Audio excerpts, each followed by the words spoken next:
Guys, আমি আজকে নিজের হাতে বাজার করে এনেছি। এই পমফ্রেট মাছটা আর চিকেনটা ঘরেই ছিল।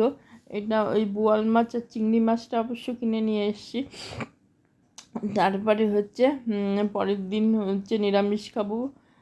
বৃহস্পতিবার ছিল, ওর জন্য আমরা চাটনি করছি, ছোলার ডাল আর পেঁপের তরকারি আর বেগুন ভাজা। তারপরে এই যে ও কাজে চলে এসছে, ওর নামটা আমি বারবার ভুলে যাই। ওর নাম মমতাজ। ও কাজে এলো। আজকাল কাজে অনেক দেরি করে আসতেছে, 9:30 বাজিয়ে দিচ্ছে। তারপরে আমি আমাদের ফ্ল্যাটের জন্য ব্লিচিং পাউডার কিনতে যাচ্ছি। এখানে অনেকটাই দূর, সেই লক্ষ্মীর মোড় ছাড়িয়ে লোকনাথ বাবার মন্দিরে ওইদিকে এই দোকানটা। তা হাঁটতে হাঁটতে গেলাম, গিয়ে তারপরে ব্লিচিং পাউডার কিনলাম, তারপরে সবজি কিনলাম। আমাদের ফ্ল্যাটটা আমার দায়িত্বে আছে, আমাকে দেখতে হচ্ছে সব কিছু।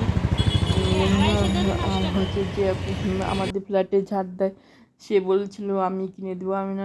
আমি বললাম না, আমি নিজের হাতে কিনে দেবো ব্লিচিং পাউডার কিনলাম। আর এখানে